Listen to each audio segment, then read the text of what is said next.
ready! For the Queen of Gwendor? The new live-action film, He-Man and the Masters of the Universe, has once again renewed interest in this storied franchise thanks to its success. However, let me tell you that the era that gave birth to He-Man also saw the creation of numerous other titles, which were quite similar in their theme and presentation. While the settings of these shows might have varied, there's undoubtedly a connection between them and He-Man and the Masters of the Universe's animated show, which basically catapulted this franchise into the stratosphere. In today's video, I'll be bringing you 12 titles from across the 60s to the 90s that either influenced or were influenced by He-Man and the Masters of the Universe. And you want to stick around because believe me, there are shows in this video that you probably would never have guessed as an influence to this storied franchise. So if you're still longing for more He-Man action, here are 12 obscure but great He-Man-like cartoons with similar gimmicks to scratch that itch for you. Let's begin.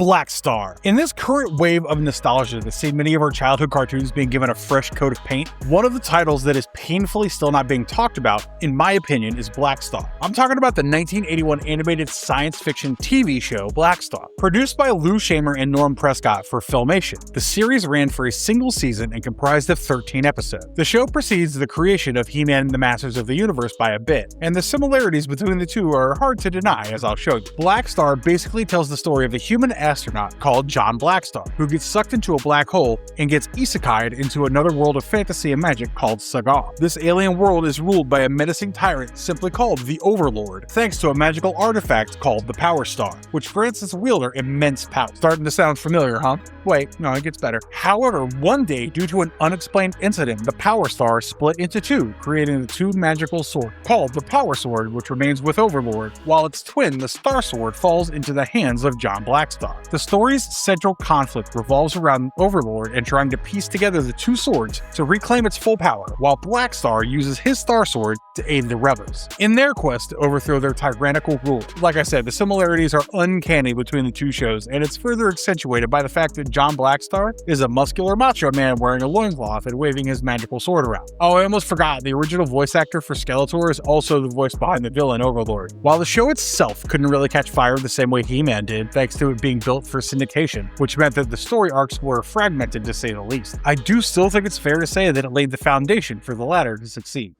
An eye for an eye, that's all I want. Ronin Warriors. Ronin Warriors, or Yoriden Samurai Troopers, is another cartoon from that era, which, despite having a much more grounded setting with Eastern aesthetics, is still very reminiscent of He-Man and the Masters of the Universe in my opinion. Well, let me explain. Yoriden Samurai Troopers was an anime produced by Sunrise Studio that premiered in Japan in 1988, and would later come out in America in 1995 under the name Ronin Warriors. The story tells the tale of 5 warriors who each possess a mystical suit of armor and weapons that are connected to the elements. Modern-day Japan is under the heels of a terrifying demon emperor called Talpa, whose ultimate goal is to conquer the entire planet. Long ago, his magical armor had split into 9 different armors, out of which 5 of them had become bonded with the heroes of the show, while the remaining 4 are handed to his evil warlords. I think you can see how this show also contains the concept of a powerful artifact splitting and ending up in the hands of the hero. There's also an evil tyrant with magical powers who wants to conquer the entire world. While in my opinion the show does suffer from very flimsy character development and a generic storyline, it's still very much an underrated gem of that era. However,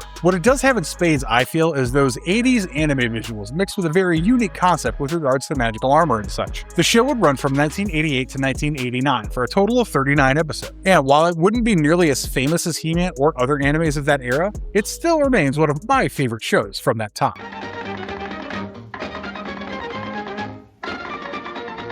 Popeye.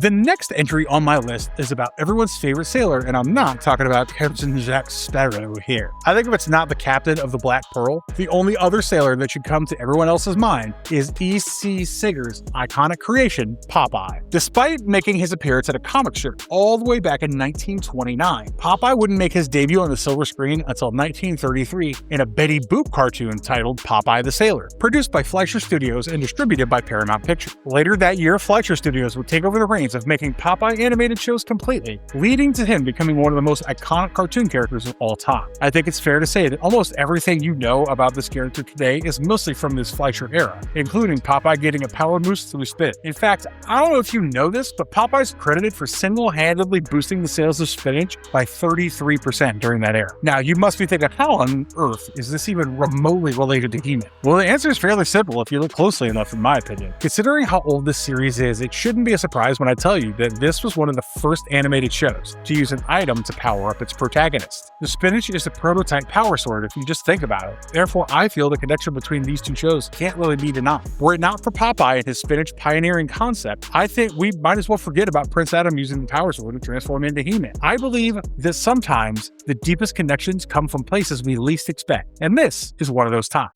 Webwoman. In 1978, Filmation would air an anthology series called Tarzan and the Super 7 that features 7 other segments comprising of Batman, Super Stretch and Micro Woman, and Jason of Star Command, just to name a few. The series ran for a single season for a combined 33 episodes, in what I believe was an attempt by CBS and Filmation to capture the Saturday morning crowd. One of the segments in the series was that of Webwoman, which was a story about a former NASA astronaut turned farmer called Kelly Webster, who was voiced by none other than Linda Gary, the same voice behind numerous female characters from He-Man and the Masters of the Universe TV show and franchise, like Teela, Evil Lynn, Queen Marlena, and Shadow Weaver, just to name a few. So I think you could see there's already this connection between the two shows thanks to Linda. But that's only the start. The shows not only share a similarity with regards to the voice actors, but also the themes they portray. Let me elaborate. As I was saying earlier, Webwoman follows the story of Kelly Webster, a former astronaut who one day rescues an alien insect as it's being swept away to a turbulent river during a deadly storm. To show its gratitude, this alien then presents Kelly with a ring that has a Black Widow hourglass motif on it, and it grants her powers of all the insects that exist.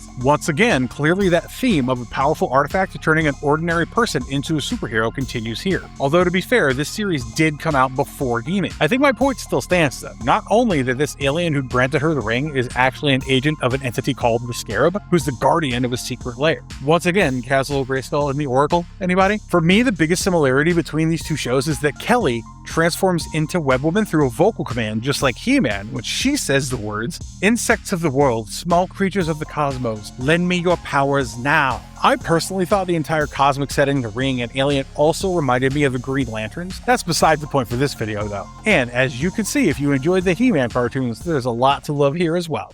Prime Ultra Force. I don't know how many people out there remember Malibu Comics and their superhero group, the Ultra Force, which was supposed to be similar to the Avengers and the Justice League. Marvel Comics would eventually swoop in and buy Malibu Publications, and they would attempt to cash in on these characters by launching an animated TV series in 1995 that really didn't work out too well and only ran for a mere 13 episodes before being canned. While the Ultra Force had a number of superheroes with their own unique powers, my focus for this video is on the character of Prime, as he fits the memo for this current video perfect. However, before I get into this character, let me give you just a brief rundown on what the plot of Ultra Force revolves around. The Ultra Force are basically a superhero group that was put together with help from the government to tackle problems related to others of their kind. The stories had their own arcs, but due to the comics or the TV series never really taking off, they were never fully developed as far as I'm aware. Coming back to Prime, he's actually a 13-year-old boy named Kevin Green, who has the power to transform into a beefed up superhero called Prime, who shares many abilities that we've seen in heroes that are based on the Superman archetype. As you can see once again in this case too, there's an ordinary person who's able to transform themselves into a super powerful being. The catch in this being that with Kevin, transformation is more biological than magical. What I mean by this is that Kevin literally grows that superhuman body himself in a grotesque body horror transformation. Despite this being a rare miss from Marvel, I couldn't help but include this TV series on this list purely because of Prime and his transformation. If you're squeamish, the animated adaptation does tone down the body horror by like a lot, so feel free to give it a look if you'd like. The Mighty Hercules. Long before Disney gave us its version of this mythical hero, Adventure Cartoon Productions and Translux Television created an animated TV series called The Mighty Hercules that was loosely based on the actual mythological figure of Heracles and Greek mythology. The series came out in 1963 and consisted of 128 episodes that actually only had about 5 minutes of runtime or were combined before being aired as 30-minute long omnibuses, I believe. I think that if you're a stickler for mythological accuracy, be warned before going into The Mighty Hercules Hercules TV series, because it takes a lot of liberty with regards to the character and the myths as a whole. It tells the story of the demigod Hercules, who resides on Mount Olympus, and follows his adventures as he fights to protect the mortals of ancient Greece. Unlike in other versions of this character where he already has his superhuman powers thanks to his demigod status, here Hercules relies on a magical ring given to him by his father Zeus to transform into the legendary hero. Just like He-Man, once Hercules raises his artifact over his head, he's endowed with super strength thanks to the powers of his father that flow through the ring. I think you can see where the connection immediately lies between the two shows now that I've mentioned how he gets his power. The series was pretty well received back in the day as it came out during the peak of what's called the sword and sandal genre of films and shows, which is a subgenre of historical, mythical, and biblical epic film. While the story might not be for everybody, I think its art has aged quite well considering just how old this series is. Once again, this is one of those shows that can be credited for laying the foundation for other shows like He-Man and the Masters of the Universe that came out much later. Visionaries, Knights of the Magical Light. I won't blame you if you don't remember this animated TV series called Visionaries, Knights of the Magical Light, as it really failed to make its mark, unlike Hasbro's other productions like He-Man or the Transformers series. As you've probably guessed, Visionaries was a TV series created to promote this new line of toys created by Hasbro that came out in 1987, but was canned after just 2 months, having aired only 13 episodes. The story follows two groups of knights who stand on opposite sides of good and evil as they use their magical powers to do battle and defeat each other. The setting of the story is a fictional planet called Piersmos, where a futuristic society is transformed back to the feudal age of swords and magic after technology ceases to function one day due to a cosmic event. With society now being forced to turn towards magic, they're granted the power to transform into different animals and must use this power to fight their evil counterparts, who also have the same powers as them. Aside from the transformations, there's also the fact that many of the Visionaries also have magical artifacts that are activated after they chant a particular line, just like He-Man in order to get their power. Overall, the series was quite lackluster, and despite Hasbro's success with He-Man and the Masters of the Universe that came out a few years prior to this, they just couldn't replicate the formula here.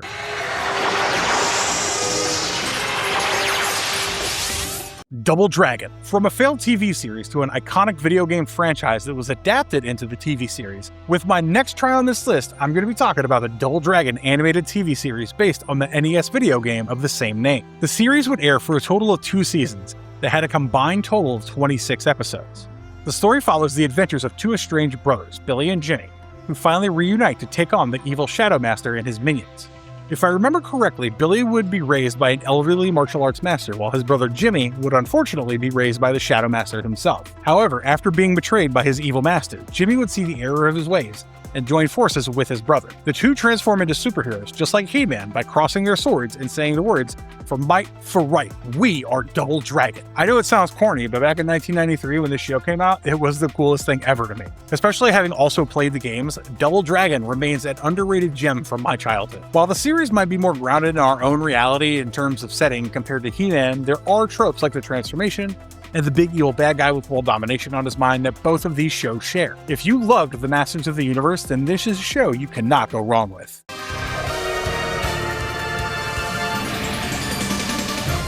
Mummies Alive. I feel like it's fair to say that the 90s were pretty obsessed with mummies and Egyptian myths, and the animated medium was no exception with this phenomenon. As a result of this, one of the most memorable animated shows to come out of that era was Mummies Alive. Produced by DIC Production LP and Northern Lights Entertainment, it would air in 1997 for 42 episodes. I don't know how many of you remember this show, but for those who do, you have to agree it was an absolute banger back in the day. The story revolves around a young San Francisco native called Presley Carnarvon, who just so happens to be the reincarnation of an ancient Egyptian pharaoh's son called Prince Rapsis. In his previous life, he'd been killed by the evil sorcerer Scarab, who was his father's royal advisor, as part of a ritual to grant them villain immortality. However, despite having succeeded, Scarab was discovered and entombed alive by the pharaoh as punishment for his crimes. Fast forward to modern times, Scarab is still alive thanks to his immortality, but his life force is fading fast. Taking on the form of a business tycoon after having been freed from his prison, he learns that Rapsis has been reincarnated, and so begins on his quest to refresh his immortality by once again killing the prince. Unfortunately for him, during his first attempt, Presley's cries for help are answered by his mummified protectors from his previous life, who quickly rush to his side and thwart Scarab's plans. From then on, his 4 protectors, empowered by the powers of Ra, fight everything from Scarab's henchmen to Egyptian gods in this series. While they might not have magical swords like He-Man, I believe that the fact that they still need to shout a phrase to actually get empowered is enough grounds to draw a comparison between the two. I think you might have also noticed that both Skeletor and Scarab are almost lich-like beings, who seeks to harm a prince and rule over the world. It's not just mere conjecture that I'm trying to draw, but hard facts, which are more difficult to refute. Despite being canceled due to poor ratings during its original run, I feel like the show has steadily gathered a loyal fan base over the years, elevating it to cult status. Trust me, give this one a shot whenever you get the time, and you won't be disappointed.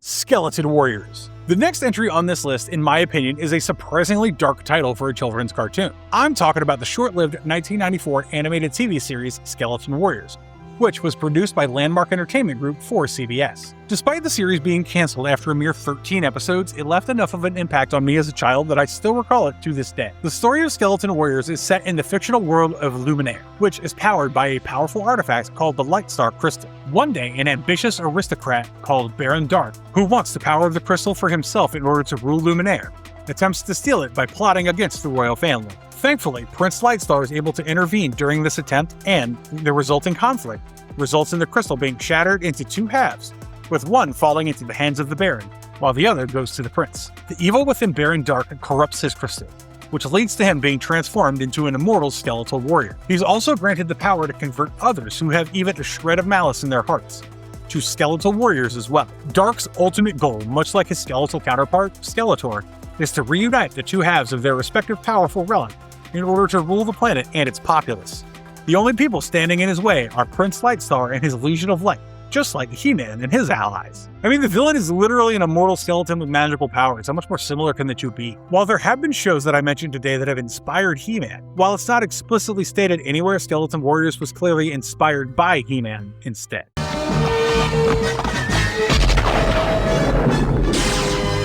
Galtar and the Golden Lance. Produced by Hanna-Barbera as a direct response to the rising popularity of He-Man and the Masters of the Universe, we got Galtar and the Golden Lance, which was 21 episodes long and came out in 1985. Galtar is a muscle-bound superhero who wields the power of a mystical weapon called the Golden Lance that appears as a short staff, which, when activated, transforms into a double-ended energy blade that can also be split into two swords. I honestly don't understand how this show wasn't more popular, because despite being labeled as a He-Man clone by many, it had enough of its own thing going on to make it unique. And since it was created as a direct competitor, there were bound to be similarities between the two, but that doesn't mean Galtar and the Golden Lance was by any means a bad show. The show focused on Galtar and his companions fighting against the tyrannical usurper Tormak, who had killed Galtar's family and destroyed his homeland. In the process of doing so, the villain had also, if I remember properly, murdered the royal family and left only two of Galtar's companions alive, the Princess Goleta and Prince Zorn. He had stolen the sacred shield, which was the other half of the Golden Lance, and was now out to capture Galtar's weapon to secure his rule. Once again, the trope of weapons and artifacts being split between the villain and the hero emerges here as well, which was another similarity between the two shows. In the end, I feel that the audience just went for the superior product, which was He-Man and the Masters of the Universe, which led to Hanna-Barbera canceling production of Galtar and the Golden Lance, since they couldn't compete anymore. I'd say that this is yet another cartoon which has a cult following despite it being shelved early in its life cycle. Honestly, I feel like it tried to take on the King at the time in its own game and failed, and there is no shame in that.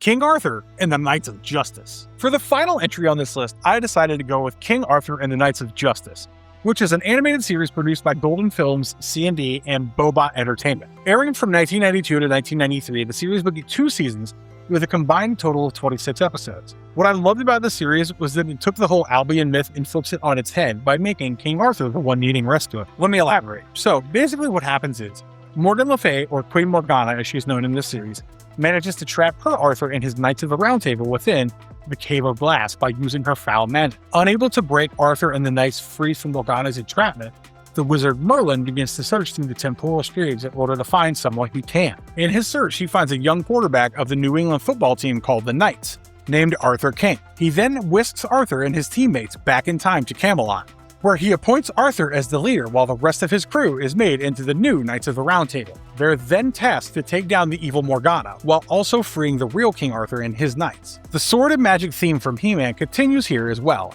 and seeing Arthur King being transformed into a legendary hero just like Prince Adam is a similarity that alone warrants its place on this list. The fact that it actually has 2 whole seasons means the show did relatively well. Honestly, looking back on it, Bizarre as it was, there was nothing quite like it in the market, and despite, in my opinion, being nowhere close to Galtar and the Golden Lance, it was this uniqueness that led to a rise in its appeal, while the latter faltered because of the lack of it. To conclude, I feel like I've compiled a list which will scratch your itch for anything similar to He-Man for quite a while. I think it's fair to say that while some of these shows have inspired He-Man, many of them are also inspired by it. At the end of the day, not every one of these shows were a success story, but what makes them special is that they were all a part of a legacy of cartoons that define the retro period. Many of these TV shows walked so that others like He-Man and the Masters of the Universe could run. Which of these shows was your favorite? Let me know in the comments.